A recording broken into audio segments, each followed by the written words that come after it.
그 땅 괜히 건드리지 마. 시어머니의 목소리는 여전히 명령조였다. 그 동네 개발 얘기도 있는데 괜히 얽히면 골치 아파. 어머니, 제 땅인데 왜 제가 알면 안 되나요? 누가 그 땅을 줬는데 이렇게 나와? 시어머니가 화를 냈다. 사연 시작 전 구독과 좋아요 부탁드립니다. 아침 5시 반이었습니다. 정미숙은 알람이 울리기도 전에 저절로 눈을 떴습니다.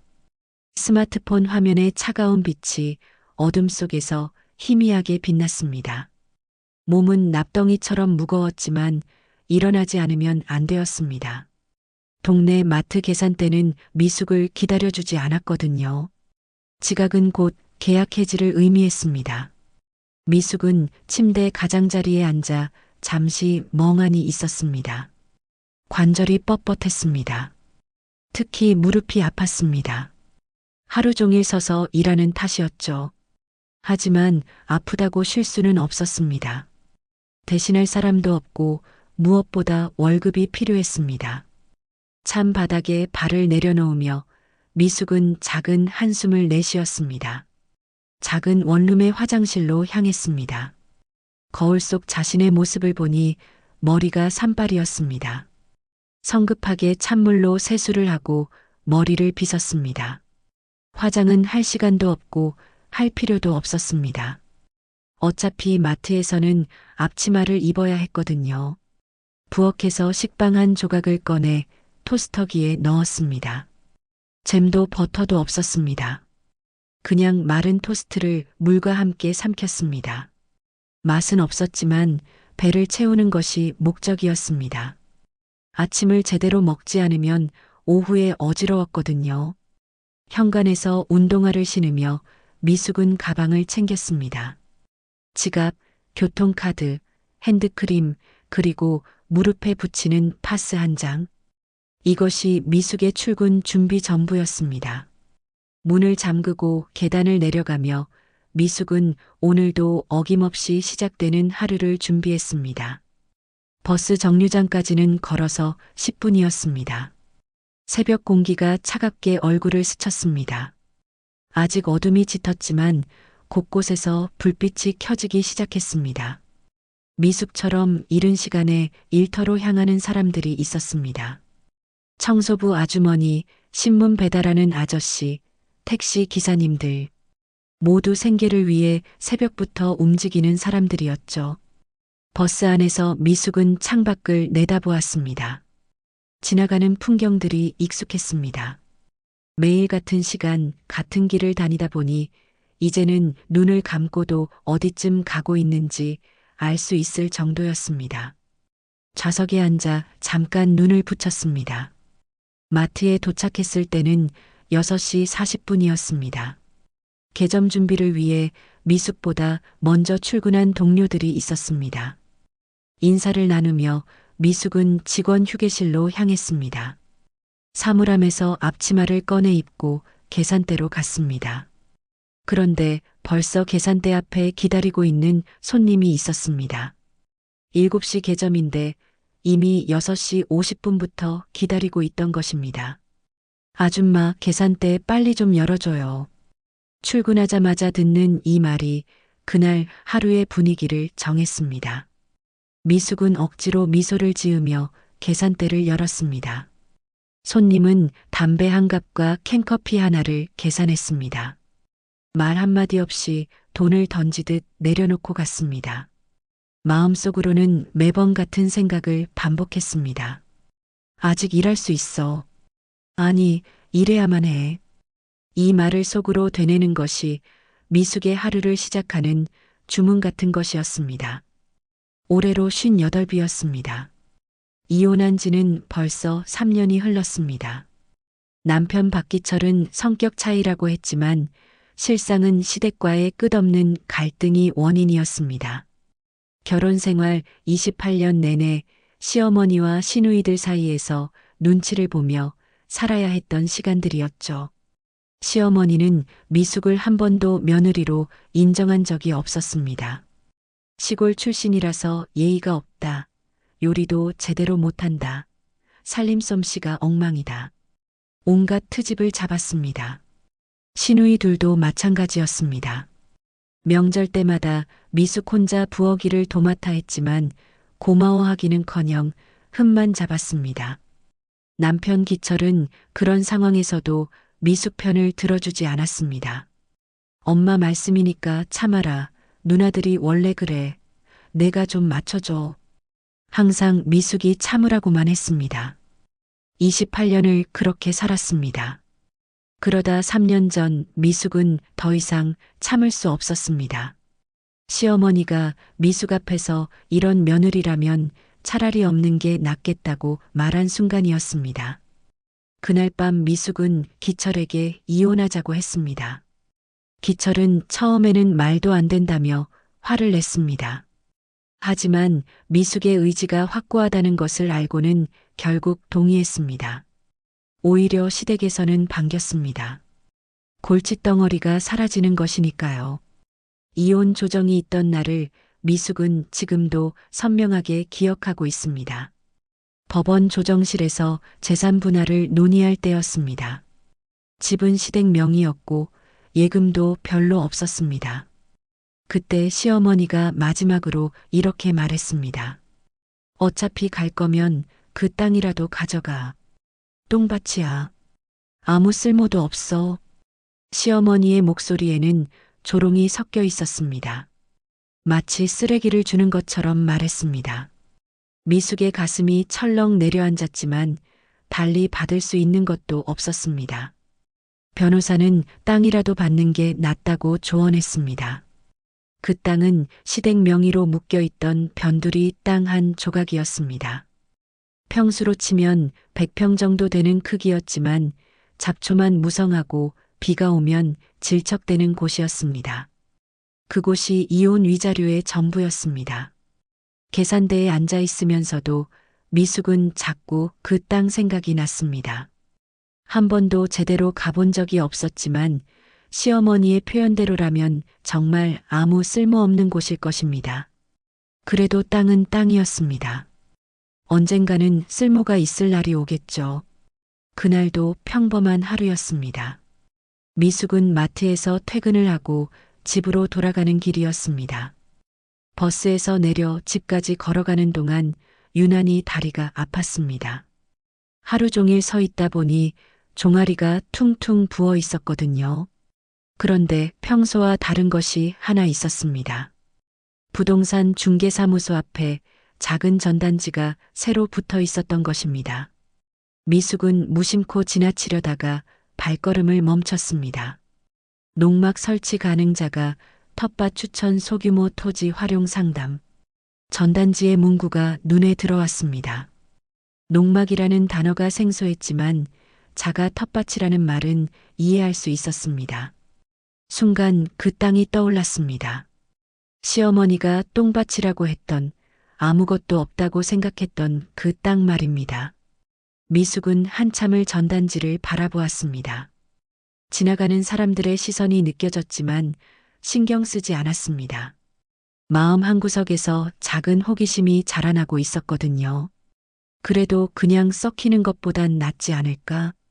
집에 돌아온 미숙은 컵라면을 끓여놓고 서랍에서 땅 관련 서류를 꺼냈습니다. 이혼할 때 받은 토지 등기부등본이었습니다.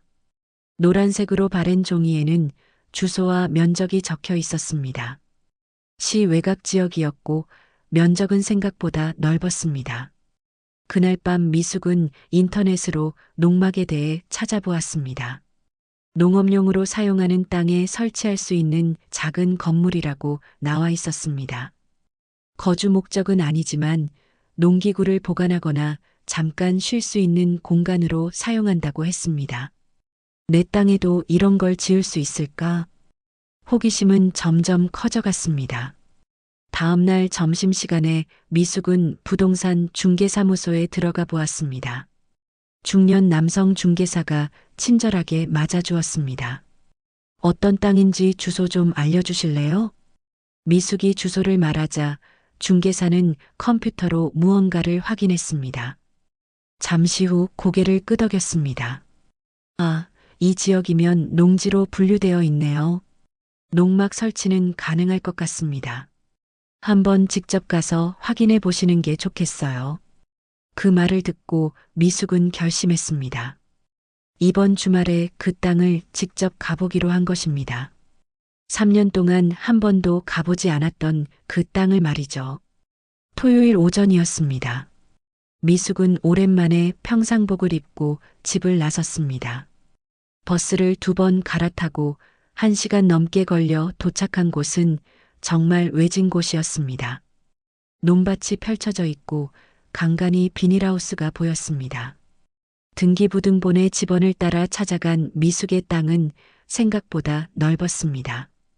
하지만 시어머니 말대로 잡초가 무성했습니다.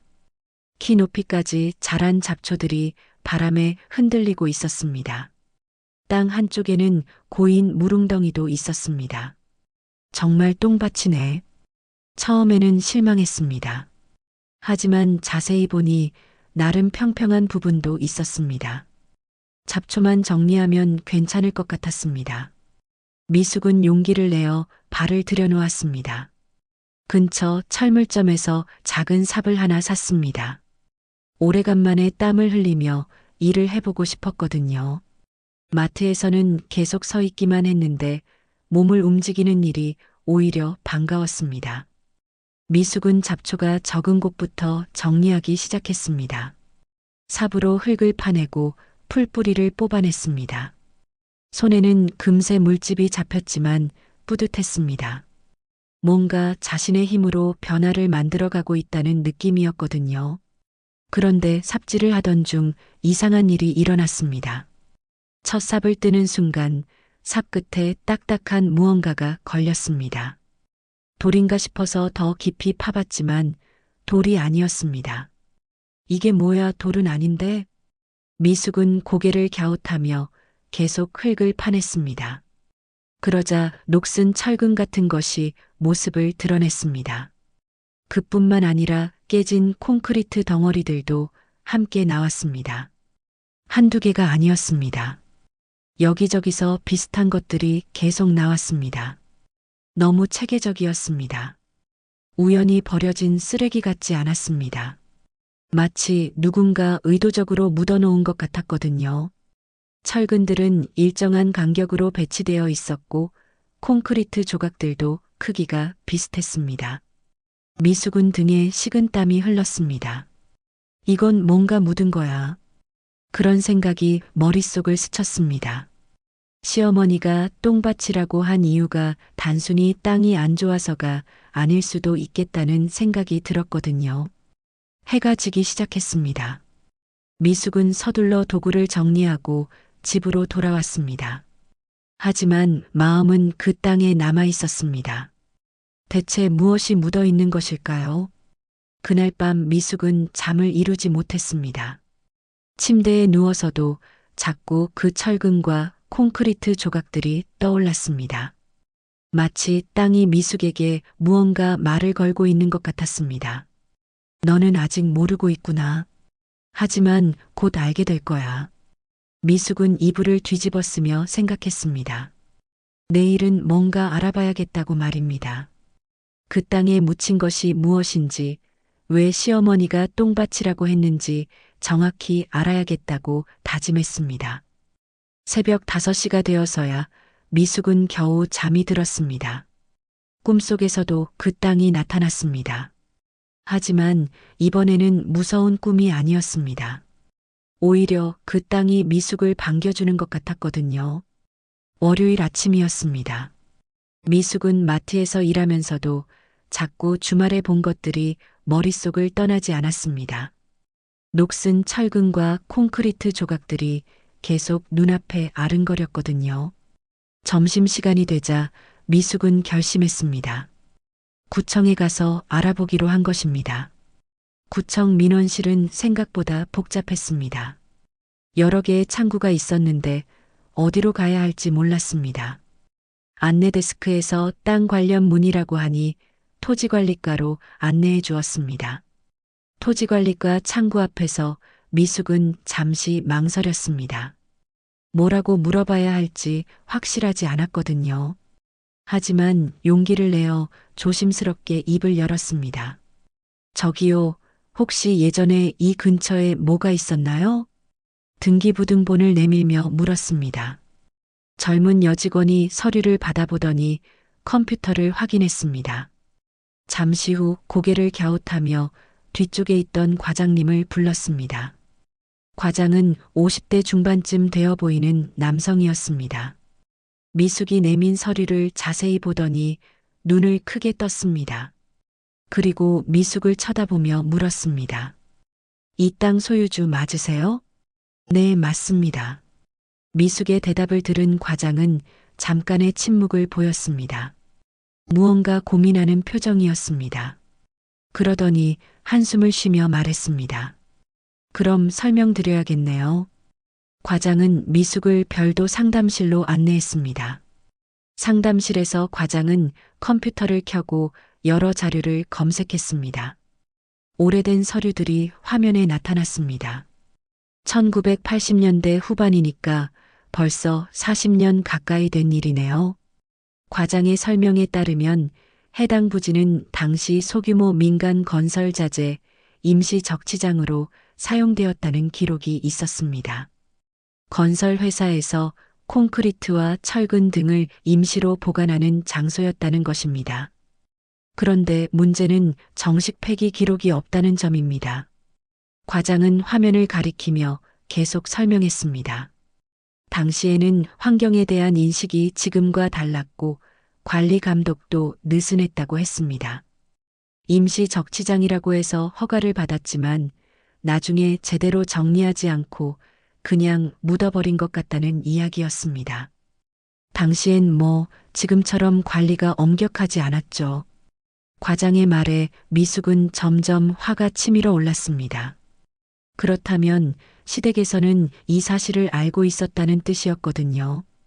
똥밭이라고 한 이유도 이제야 분명해졌습니다. 그럼 이 땅은 어떻게 해야 하나요? 미숙의 질문에 과장은 난처한 표정을 지었습니다. 매장 폐기물을 제대로 처리하려면 상당한 비용이 들 것이라고 했습니다. 하지만 반대로 생각하면 제대로 처리하고 나면 정상적인 토지로 사용할 수 있다는 뜻이기도 했습니다. 다만 이런 경우에는 원인자 책임 원칙이 적용될 수도 있어요. 원인자 책임 원칙이란 오염을 일으킨 당사자가 정화 비용을 부담해야 한다는 뜻이었습니다. 미숙은 가슴이 두근거렸습니다. 그렇다면 시댁이 책임을 져야 한다는 말일까요? 구청에서 나온 미숙은 서류를 들고 멍해졌습니다. 그 땅이 똥밭이 된 이유가 단순한 저주나 우연이 아니었던 것입니다. 누군가 의도적으로 문제가 있는 땅을 떠넘긴 것이었습니다. 알고 떠넘긴 거야. 분명히. 미숙은 분노가 치솟았습니다. 이혼할 때 시어머니의 표정이 다시 떠올랐습니다. 마치 쓰레기를 주는 것처럼 말했던 그 태도가 이제는 다르게 보였습니다. 정말로 쓰레기 같은 땅을 준 것이었거든요. 집으로 돌아가는 길에 미숙은 여러 생각이 들었습니다. 화가 나기도 했지만 한편으로는 희망도 보였습니다. 문제를 제대로 해결하면 그 땅을 정상적으로 사용할 수 있다는 것이었거든요. 그날 저녁 미숙은 인터넷으로 관련 법령을 찾아보았습니다. 토양오염 처리 방법, 원인자 책임 원칙, 토지 복원 사례 등을 검색했습니다. 어려운 용어들이 많았지만 차근차근 읽어보니 이해가 되었습니다. 가장 중요한 것은 원래 오염을 일으킨 당사자를 찾는 것이었습니다. 그래야 처리 비용을 청구할 수 있거든요. 미숙은 1980년대 후반 그 지역에서 활동했던 건설업체를 찾아보기로 했습니다. 다음 날 점심시간에 미숙은 다시 구청을 찾았습니다. 이번에는 건설업 인허가 담당 부서였습니다. 당시 기록을 찾아달라고 요청했습니다. 담당 직원은 오래된 서류철을 뒤지며 자료를 찾아주었습니다. 1987년부터 1989년까지 해당 지역에서 활동한 건설업체 목록이 나왔습니다. 생각보다 많은 업체들이 있었습니다. 이 중에서 현재도 운영 중인 업체는 얼마나 될까요? 직원이 확인해 보니 대부분 문을 닫았거나 다른 업체에 흡수 합병된 상태였습니다. 하지만 몇 개 업체는 아직 운영 중이었습니다. 그 중에는 현재 중견 건설사로 성장한 곳도 있었습니다. 미숙은 그 업체들의 연락처를 메모했습니다. 집에 돌아가서 하나씩 전화를 걸어볼 생각이었습니다. 당시 상황을 아는 사람이 있을지도 모르거든요. 그 순간부터 미숙은 예전의 미숙이 아니었습니다. 마트 계산대에 앉아서도 머릿속은 온통 그 땅 생각뿐이었습니다. 더 이상 그냥 당하고만 있을 수는 없었습니다. 퇴근 후 집에서 미숙은 업체들에 전화를 걸기 시작했습니다. 대부분 당시 일을 기억하지 못한다고 했습니다. 너무 오래된 일이라는 것이었습니다. 하지만 포기하지 않았습니다. 미숙은 그날 밤 늦게까지 관련 자료를 찾아보고 정리했습니다. 분명히 방법이 있을 것이라고 믿었습니다. 아직 포기하기에는 너무 이른 시점이었거든요. 미숙은 며칠 동안 고민했습니다. 그리고 마침내 결심했습니다. 직접 시댁에 물어보기로 한 것입니다. 더 이상 혼자서 끙끙 앓고 있을 수는 없었거든요. 목요일 저녁이었습니다. 미숙은 떨리는 손으로 시누이 박영희에게 전화를 걸었습니다. 전 남편 기철에게 바로 전화하기에는 부담스러워서 시누이를 택한 것이었습니다. 여보세요. 영희의 목소리는 여전히 차가웠습니다. 미숙과 기철이 이혼한 후로는 연락을 주고받은 적이 거의 없었거든요. 언니, 저 미숙이에요. 아, 미숙 씨. 무슨 일이야? 영희의 목소리에는 귀찮다는 기색이 역력했습니다. 하지만 미숙은 용기를 내어 본론을 꺼냈습니다. 그 땅에 뭐 묻어 있었죠? 전화 너머로 잠시 침묵이 흘렀습니다. 영희가 무언가를 생각하고 있는 것 같았습니다. 뭐가 묻어? 미숙 씨, 갑자기 왜 이래? 건설 자재요. 불법으로 적치된 거. 미숙의 말에 영희의 목소리가 조금 달라졌습니다. 당황하는 기색이 있었거든요. 그런 거 우리가 어떻게 알아? 그냥 물려받은 땅인데. 1980년대 후반에 임시 적치장으로 사용됐다고 구청에서 확인했어요. 이번에는 더 긴 침묵이었습니다. 그러더니 갑자기 영희가 웃음소리를 냈습니다. 하지만 그 웃음은 자연스럽지 않았습니다. 아이고, 이제 와서? 그걸로 돈 벌 생각은 하지 마요. 영희의 말투가 급격히 변했습니다. 처음 전화를 받을 때의 귀찮다는 표정에서 경계하는 목소리로 바뀐 것입니다. 돈 벌 생각이 아니라 제대로 처리하려고 하는 거예요. 처리는 무슨, 그냥 조용히 살아요. 괜히 건드리면 더 골치 아프다고. 영희는 그 말을 끝으로 전화를 끊어버렸습니다. 미숙은 핸드폰을 내려다보며 어이없었습니다. 분명히 뭔가 숨기고 있다는 느낌이었거든요. 그날 밤 미숙은 잠을 이루지 못했습니다. 영희의 반응이 너무 이상했습니다. 정말 모르는 일이라면 그렇게 당황할 이유가 없었거든요. 며칠이 지났습니다.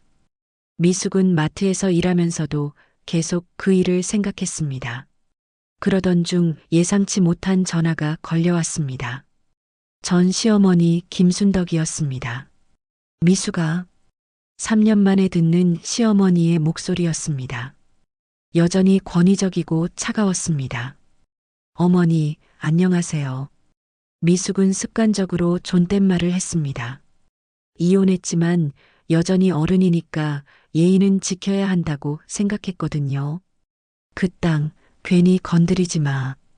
시어머니는 인사말도 없이 본론부터 꺼냈습니다. 영희가 이야기한 것 같았습니다. 왜요? 왜긴 뭐가 왜야? 조용히 팔아버려. 그게 너한테도 좋아. 시어머니의 말투는 여전히 명령조였습니다.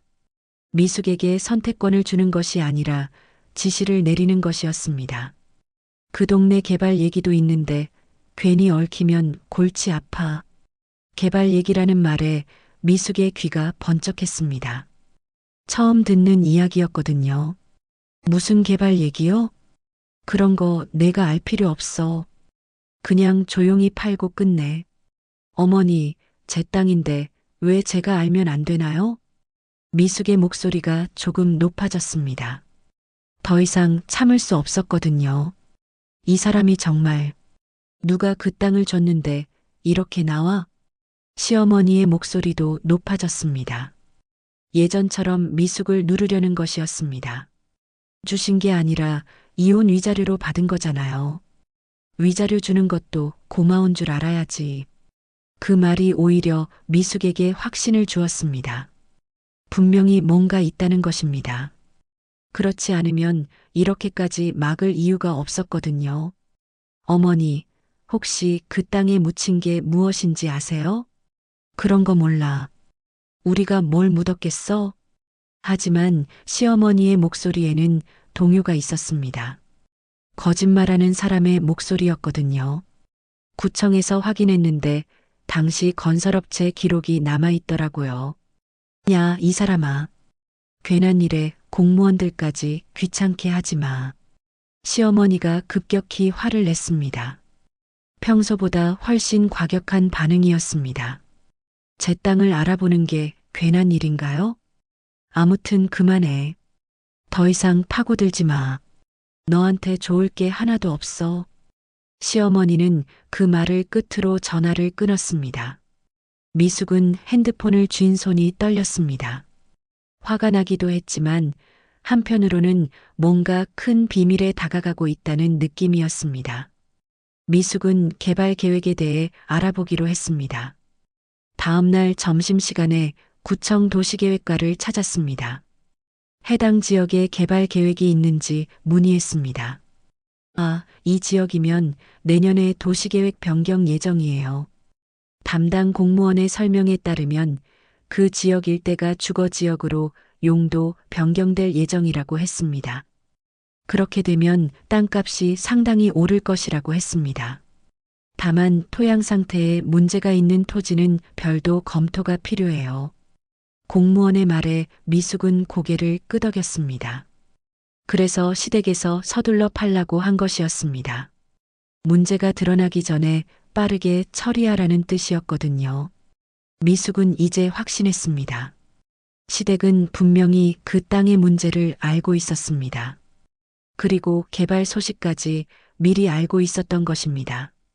미숙 혼자만 모르게 하고 적당히 속여서 팔아버리려 했던 것이었습니다.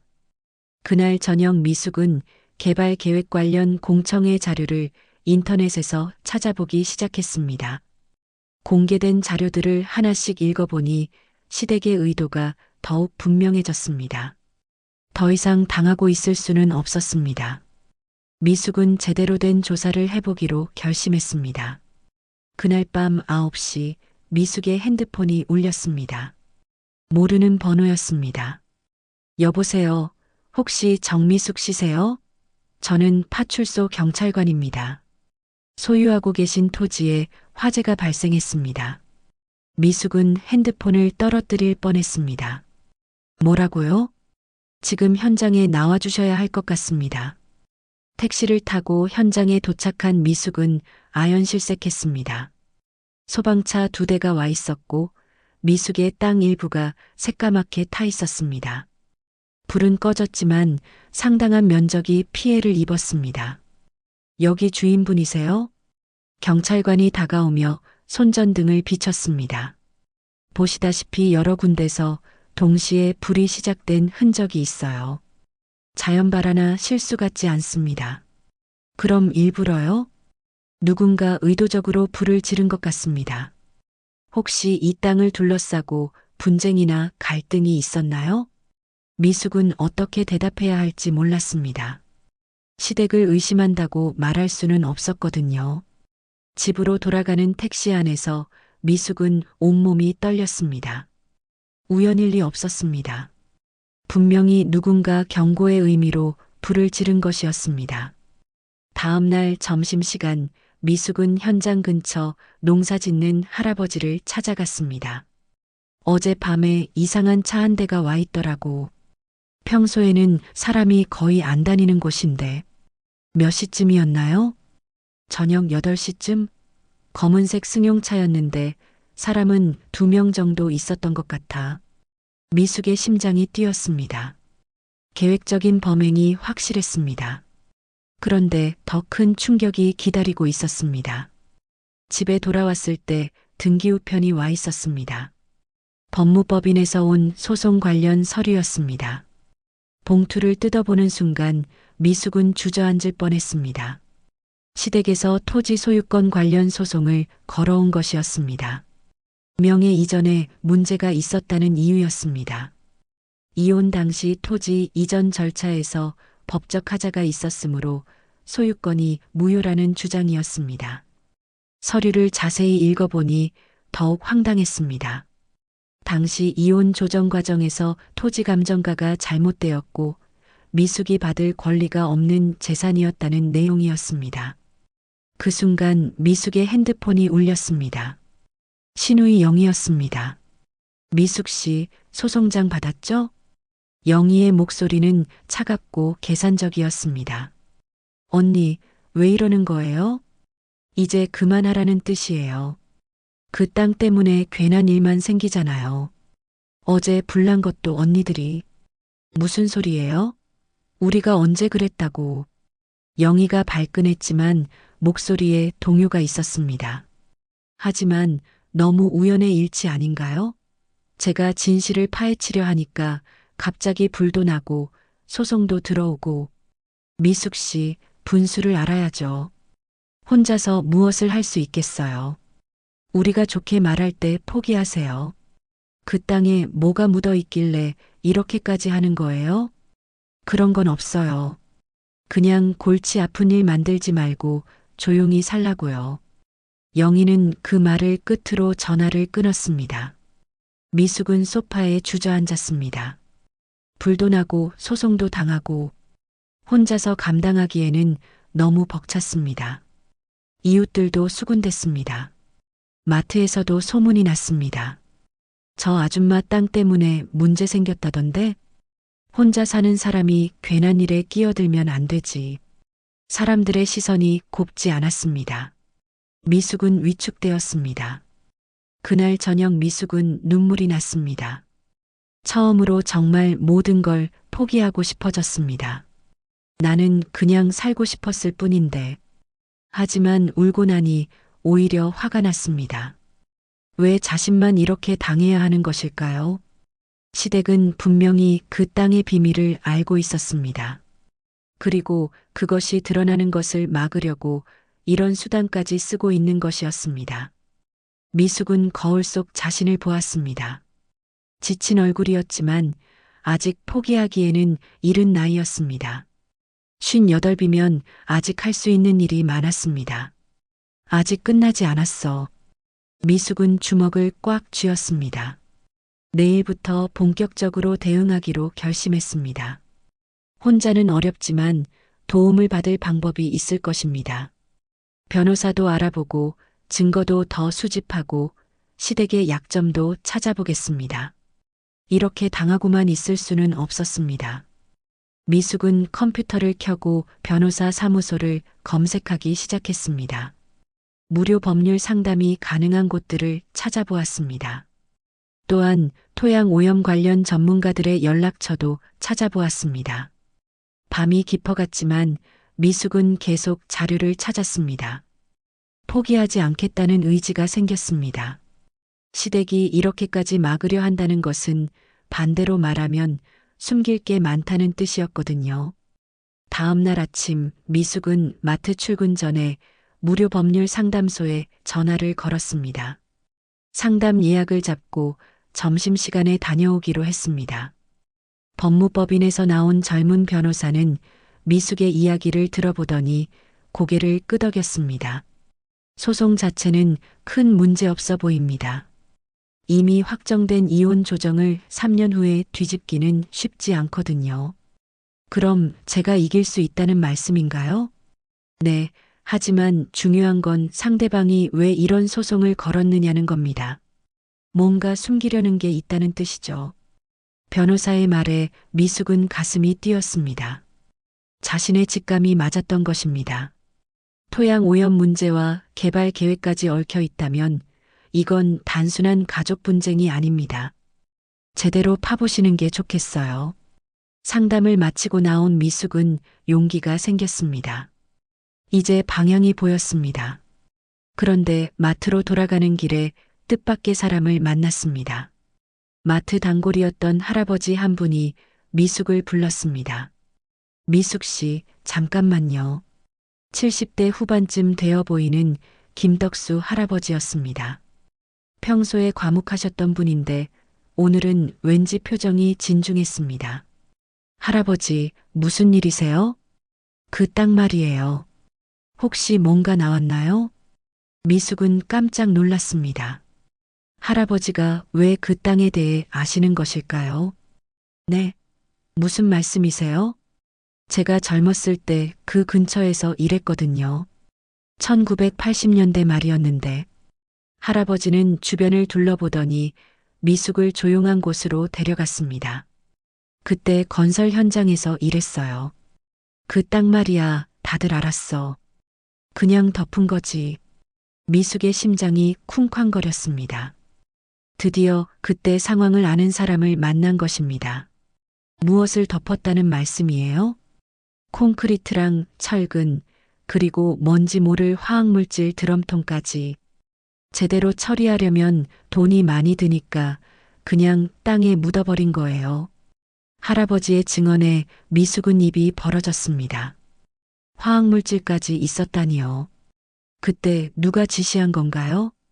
글쎄, 원청업체에서 내려온 지시였는데 그 업체 사장이 박 씨였던 걸로 기억해요. 박 씨라는 말에 미숙은 번쩍했습니다. 전 남편의 성도 박 씨였습니다. 혹시 그 업체 이름 기억하세요? 태평건설이었나? 아니면 대평건설? 정확하진 않지만 평자가 들어갔던 것 같아요. 할아버지는 계속해서 당시 상황을 설명해 주었습니다. 야간에 몰래 작업했고 일을 마친 후에는 함구하라고 당부받았다는 것입니다. 왜 지금 말씀해 주시는 거예요? 미안했어요. 그때는 먹고 살기 바빠서 모른 척 했는데 이제 와서 생각해 보니 양심에 걸리더라고요. 할아버지의 말을 듣고 미숙은 모든 퍼즐이 맞춰지는 느낌이었습니다. 시댁이 그 땅의 문제를 알고 있었던 이유, 개발 계획을 미리 알고 있었던 이유가 설명되었습니다. 할아버지, 이 이야기 다른 데서도 해주실 수 있나요? 물론이죠. 이제 나이도 많아서 두려울 게 없어요. 할아버지와 헤어진 후 미숙은 마음이 한결 가벼워졌습니다. 드디어 결정적인 증인을 찾은 것입니다. 그날 저녁 미숙은 태평건설과 대평건설에 대해 인터넷 검색을 해보았습니다. 대평건설이라는 업체를 찾을 수 있었습니다. 현재는 중견건설사로 성장해 있었습니다. 더 놀라운 건 그 회사의 창립자 이름이었습니다. 박영수, 전 시아버지의 이름과 같았습니다. 미숙은 손이 떨렸습니다. 시댁이 직접 관련되어 있었던 것입니다. 그래서 그 땅의 문제를 정확히 알고 있었고 미숙에게 떠넘긴 것이었습니다. 다음 날 미숙은 구청에 다시 갔습니다. 이번에는 1980년대 건설업체 허가 기록을 더 자세히 확인해 달라고 요청했습니다.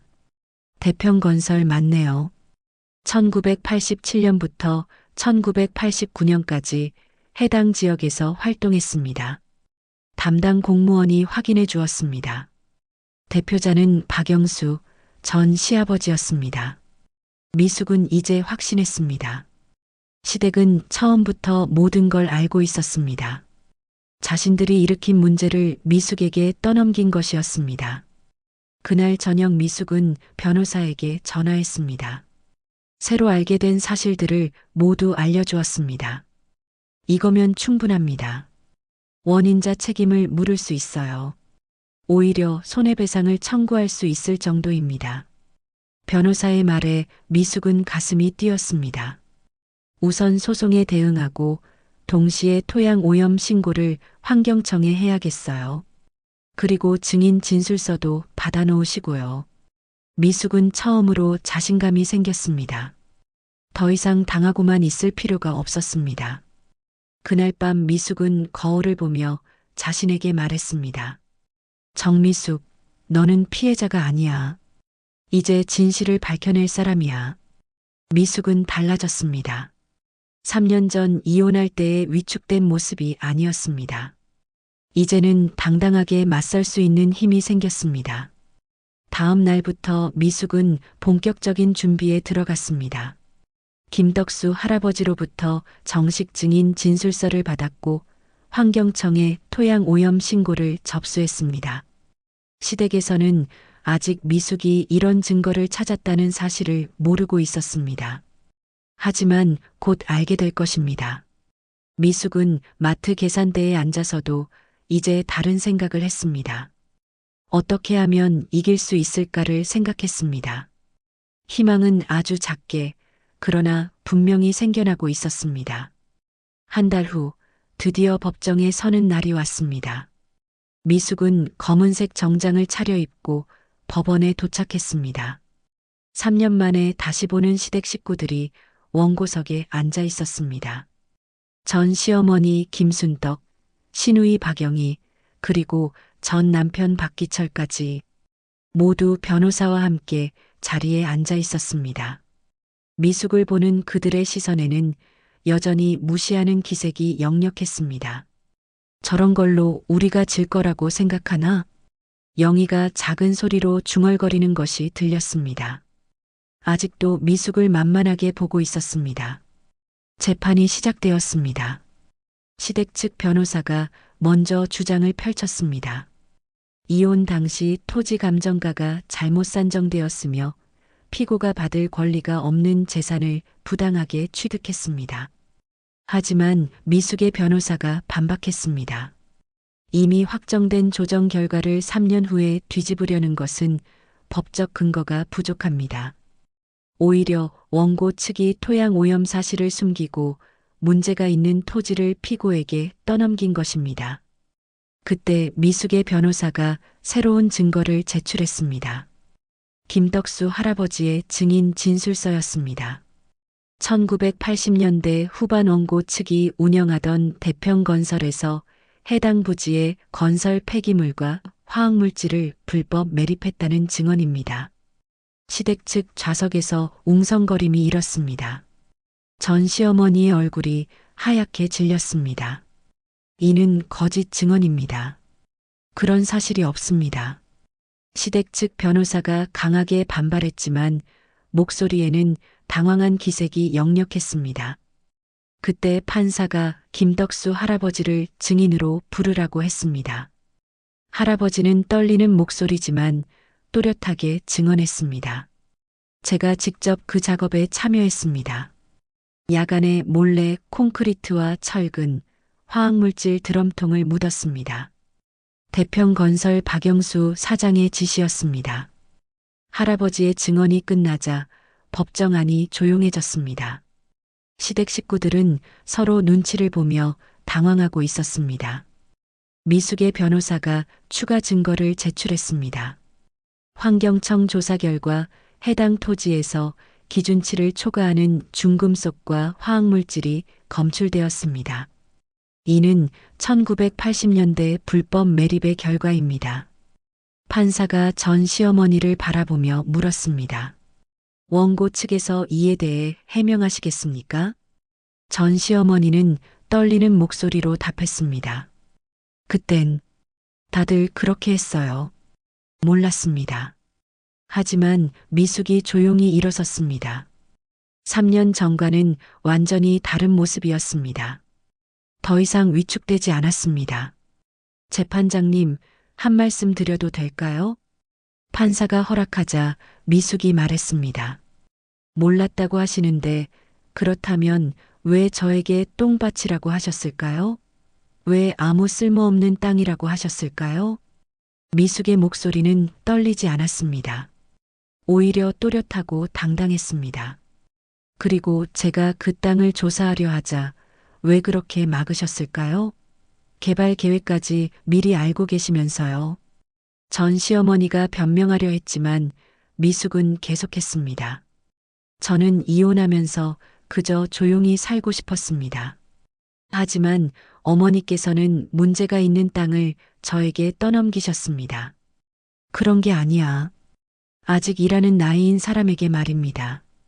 미숙의 마지막 말에 법정안이 숙연해졌습니다. 재판부는 잠시 휴정을 선언했습니다. 시댁 식구들은 복도에서 웅성거렸습니다. 이럴 줄 알았으면 애초에. 기철이 중얼거렸지만 영희가 제지했습니다. 지금 와서 그런 소리 하지 마. 하지만 전 시어머니는 이미 기가 죽어 있었습니다. 예상치 못한 반격에 당황한 것입니다. 재판이 재개되었습니다. 시댁 측에서는 더 이상 강하게 주장하지 못했습니다. 증거가 너무 명확했거든요. 판사가 최종 판결을 선고했습니다. 원고의 청구를 기각합니다. 또한 토양 오염에 대한 원인자 책임을 인정하여 정화 비용을 원고가 부담할 것을 명합니다. 미숙은 가슴이 벅찼습니다. 마침내 이긴 것입니다. 법정을 나서며 전 시어머니가 미숙에게 다가왔습니다. 미숙아, 우리가 좀 심했나? 하지만 미숙은 고개를 저었습니다.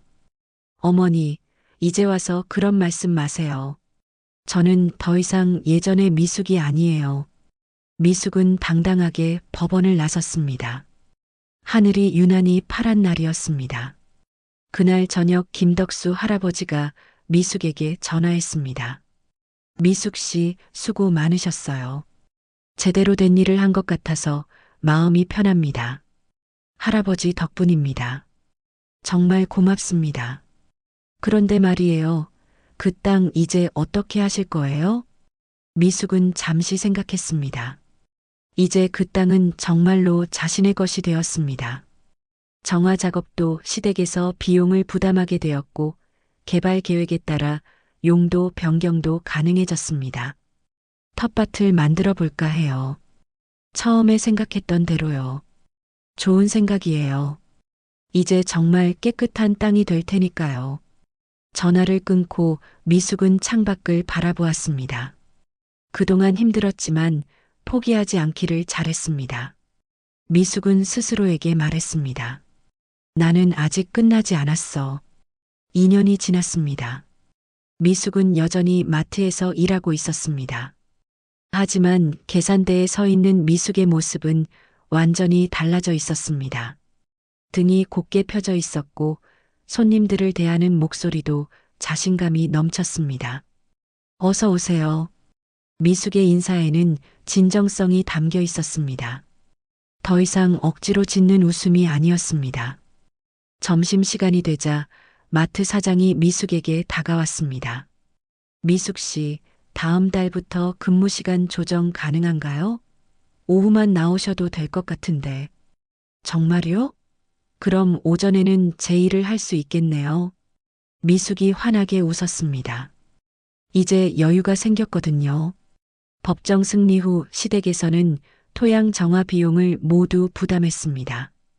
6개월에 걸친 정화 작업이 끝나자 그 땅은 완전히 새로워졌습니다. 깨끗해진 땅에는 작은 변화들이 시작되고 있었습니다. 토요일 오전 미숙은 그 땅으로 향했습니다. 이제는 대중교통이 더 편해졌습니다. 개발 계획에 따라 버스 노선이 신설되었거든요. 땅에 도착한 미숙은 감회가 새로웠습니다. 예전에 잡초만 무성했던 그곳은 이제 평평하고 깨끗한 토지가 되어 있었습니다.